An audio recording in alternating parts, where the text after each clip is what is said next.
بسم اللہ الرحمن الرحیم۔ السلام علیکم ورحمۃ اللہ۔ آج آخرکار عمران خان کا اتنا بڑا خواب پورا ہو گیا ہے کہ آج سعودی عرب کی تمام کے تمام سعودی عرب کی سیکیورٹی آخرکار پاکستان کے اور پاکستان کی فوج کے سپرد کر دی گئی ہے، اور یہ عمران خان نے خواب دیکھا تھا، اور عمران خان کا یہ خواب تھا۔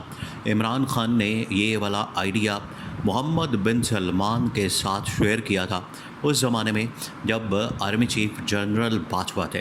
اس وقت عمران خان نے یہ خواب دیکھا تھا، بتایا تھا کہ اگر یہ سیکیورٹی کے خطرات موجود ہیں، خدشات موجود ہیں، اسرائیل کی جانب سے سعودی عرب کے اوپر کسی وقت بھی حملہ کیا جا سکتا ہے، ان کے اوپر اٹیک کیا جا سکتا ہے اور اس کو نشانہ بنایا جا سکتا ہے۔ اگر ان کی جانب سے کوئی حملہ کیا جاتا ہے، نشانہ بنایا جاتا ہے یا انہیں ٹارگٹ کیا جاتا ہے، تو پھر یہاں پر یہ مسئلہ پیدا ہوگا کہ آخرکار سعودی عرب کی سیکیورٹی کون سنبھالے گا۔ یہ ایک بہت بڑا مسئلہ پیدا ہو گیا تھا۔ تو اب آج جب سعودی عرب نے دیکھا ہے کہ واقعی میں اسرائیل نے قطر کے اوپر حملہ کر دیا ہے، قطر کے اوپر حملہ کر دیا گیا ہے، اور قطر جو کہ اس وقت امریکہ کا اڈا رکھنے والا سب سے بڑا ملک ہے، تو امریکہ کا اڈا بھی وہاں پر قطر کی سیکیورٹی کی ضمانت نہیں دے سکتا، اور اگر قطر بھی محفوظ نہیں ہے اور امریکہ کا اتحادی اسرائیل قطر کے اوپر حملہ کر سکتا ہے، تو پھر بعید نہیں، پھر چانسز موجود ہیں، خدشات اور خطرات موجود ہیں کہ اسرائیل سعودی عرب کے اوپر بھی حملہ کر سکتا ہے۔ تو سعودی عرب کے ساتھ تعلقات بنانے کا، اس کے ساتھ سفارتی تعلقات بحال کرنے کا، اس کو ایکسیپٹ کرنے کا، اس کو ماننے کا، وہ تو پھر بالکل بے معنی ہو گیا، بے مقصد ہو گیا، اس کا تو کوئی فائدہ نہیں ہوگا۔ اس وجہ سے سعودی عرب نے اس بات کو محسوس کیا کہ بجائے اس کے کہ وہ تمام کی تمام چیزیں اب ریورس ہونا شروع ہو گئی، اور عمران خان نے جو کہا تھا کہ اسرائیل کی ریاست کو تسلیم نہیں کرنا، یہ ایک ناجائز ریاست ہے، یہ ایک غلط ریاست ہے، یہ ایک صہیونی ریاست ہے، اس کو اگر آپ تسلیم کریں گے تو یہ پھر پورے عالم اسلام کے اوپر حملہ کر دے گی۔ یہی ہوا، آج اس نے قطر کے اوپر حملہ کر دیا، اور اس سے پہلے بہت سارے اسلامی ممالک کے اوپر اس نے حملہ کیا ہوا ہے، جس کے اندر یمن ہے، جس کے اندر لیبیا ہے، جس کے اندر مصر ہے، شام، عراق، لبنان، اردن، ایران اور اب قطر۔ تو ان ممالک کے اوپر حملہ ان کی جانب سے کیا جا رہا ہے۔ تو عمران خان نے بتا دیا تھا۔ آج محمد بن سلمان نے جب اس بات کو محسوس کیا تو اس نے فوراً army chief general Asim Munir کو وہاں پر بلایا، سعودی پیلس کے اندر، رائل پیلس کے اندر، قصر یمامہ کے اندر، اور وہاں پر بلا کے یہ ساری صورتحال اس کے سامنے رکھی،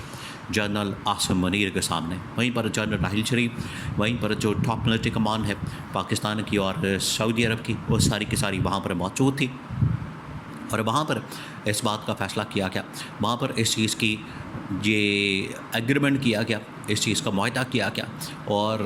وہاں پر اس چیز کی مکمل طور پر گارنٹی دی گئی کہ سعودی عرب کے اوپر اگر حملہ ہوتا ہے تو وہ پاکستان کے اوپر حملہ ہوگا، اور پاکستان اس کی بھرپور امداد کرے گا، مدد کرے گا، سپورٹ کرے گا، اور ہر جگہ پر اب تمام کے تمام اصل میں جو مقدس مقامات ہیں ان کی حفاظت پاکستان کے سپرد کر دی گئی ہے۔ دیکھیں، یہ جو گریٹر اسرائیل کا منصوبہ ہے، گریٹر اسرائیل، اس کے نقشے اس وقت موجود ہیں پوری دنیا کے اندر، گوگل کے اندر جا کے آپ دیکھ لیں، کسی بھی جگہ پر آپ جا کے دیکھ لیں، گریٹر اسرائیل کا جو منصوبہ ہے اس کے نقشے تمام کی تمام جگہوں پر موجود ہیں۔ یہ جو نقشے موجود ہیں اصل میں یہ تھریٹ کے طور پر سمجھے جاتے ہیں۔ اس کے اندر نہ صرف اردن کا علاقہ شامل ہے، لبنان کا علاقہ شامل ہے، مصر کے علاقے شامل ہے، شام کے علاقے شامل ہے، بلکہ اس کے اندر بہت سارے سعودی عرب کے علاقے، اور سب سے تشویشناک بات یہ ہے کہ اس کے اندر مدینہ کی ریاست، جس کو عمران خان ریاست مدینہ بات کرتا ہے، جس کو عمران خان کہتا ہے کہ ہم نے یہاں پر ایک ریاست مدینہ کا ماڈل اپلائی کرنا ہے، ہم نے پاکستان کے اندر بھی ریاست مدینہ یہاں پر لاگو کرنی ہے۔ تو عمران خان جو اس کی بات کرتا ہے، آخرکار اس کو محمد بن سلمان کو اس بات کی سمجھ آ گئی کہ عمران خان کس طریقے سے ریاست مدینہ کی بات کر کے پاکستان کو بھی اور سعودی عرب کو بھی محفوظ بنانا چاہتا تھا، کہ ریاست مدینہ بالکل جس طریقے سے وہاں پر مسلمانوں کے اوپر فرض ہے کہ اس کا تحفظ کریں، اس کی پروٹیکشن کریں، اس کی حفاظت کریں. بالکل اسی طریقے سے پھر پاکستان کے جو ریاست ہے اس کو بھی ریاست مدینہ کے اصولوں کے مطابق جب ڈھال دیا جائے گا تو اس کی بھی ذمہ داری حفاظت کی وہ تمام عالم اسلام کے اوپر ہوگی. یہ تھا اصل میں پیچھے عمران خان کا کانسیپٹ جس کو یہاں پر غلط طریقے سے پریزنٹ کیا گیا. اگر وہ نقشہ اگر آپ دیکھیں تو گریٹر اسرائیل کے اندر جو مدینہ ہے اس کو بھی شامل کر لیا گیا ہے. یہاں سے آپ اندازہ کر سکتے ہیں کہ ان کا جو منصوبہ ہے، ان کی جو سازش ہے، ان کی جو پوری پلاننگ ہے، ان کی جو پیچھے منصوبہ بندی ہے وہ کتنی خطرناک اور خوفناک ہے کہ یہ تمام کے تمام ریاست کو اب کنٹرول میں کرنا چاہتے ہیں. پورا عرب خطہ اسرائیل، پورا عرب خطہ اسرائیل کنٹرول میں کرنا چاہتا ہے. تو اب جو مکہ مکرمہ کی جو ساری سیکیورٹی کی ذمہ داری ہے، خانہ کعبہ کی، مکہ مکرمہ کی، اس کے علاوہ مدینہ کی اور مسجد نبوی کی اور روضہ رسول صلی اللہ علیہ وآلہ وسلم کی، یہ ساری کی ساری جو سیکیورٹی کی ذمہ داری وہ آج پاکستان کی فوج کے سپرد کر دی گئی ہے. اور اب پاکستان کی فوج ڈائریکٹ وہاں پر جا رہی ہے، اپنا اڈا بنا رہی ہے، وہاں پر جا کے پورا اپنا گیرزن، وہاں پر جا کے پورا اپنا ایک اکیڈمی یا پورا ایک اپنا فوجی اڈا بنا لے گی. اور مکہ مکرمہ کی ذمہ داری کے ساتھ ساتھ اس کی حفاظت کی، خانہ کعبہ کی، مکہ معظمہ کی، اور اس کے علاوہ مدینہ منورہ کی. اور مدینہ منورہ کے اندر جتنے مقدس مقامات ہیں، جتنے بھی مقدس مقامات ہیں، ان کی تمام ذمہ داری پاکستان کے فوج کے سپرد کر دی گئی ہے. اور یہ عالم اسلام کے لیے، خاص طور پر پاکستان کے لیے، یہ ایک بہت ہی فخر کی، آنر کی بات ہے. یہ ایک بہت ہی احساس کی بات ہے کہ پاکستان کو یہ ذمہ داری مل گئی. عمران خان نے اپنے دور حکومت کے اندر یہ آئیڈیا کانسیپٹ دیا تھا محمد بن سلمان کو کہ آپ اس کے اوپر کام کریں، آپ ہمارے ساتھ چلیں، اس کے اوپر کام کریں. اور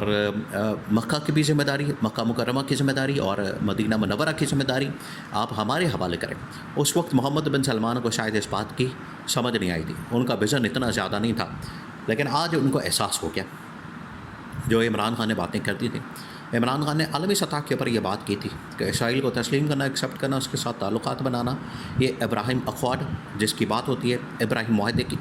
یہ کرنا، یہ آپ اپنی موت کو دعوت دے رہے ہیں. اور اس کے اندر بہت سارے ممالک شامل ہو گئے تھے، یو اے ای وغیرہ، مصر وغیرہ، قطر وغیرہ، یہ ممالک شامل ہو گئے. انہوں نے کہا کہ ٹھیک ہے، ہم بسم اللہ ہم اسرائیل کو تسلیم کر لیتے ہیں، اس کے ساتھ اسرائیل کے ساتھ تعلقات بحال کر لیتے ہیں. اور اس کے اندر ترکی وغیرہ. لیکن آج ان کو احساس ہو گیا، آج اسرائیل نے خود ہی اپنے پاؤں پر کلہاڑی مار دی ہے. اور یہ جتنی صہیونی، یہودی، صلیبی اور ہندوتوا طاقتیں ہیں یہ کھل کر سامنے آ گئی ہیں. اور عالم اسلام کے لیے یہ بڑا نادر موقع ہے، بڑا ہی نادر موقع ہے کہ آج وہ ایک پلیٹ فارم کے اوپر اکٹھے ہو کے ان کا مقابلہ کر سکیں. صحیح معنوں میں جو طاقتیں ہیں بڑی بڑی، ایک طرف اسلامی طاقت اور مسلمانوں کی طاقت، اور دوسری جانب یہودی، صہیونی، صلیبی اور ہندوتوا کی طاقتیں یہ اکٹھی ہو چکی ہیں، آمنے سامنے آ چکی ہیں. اب ان کا ٹکراؤ ہوگا،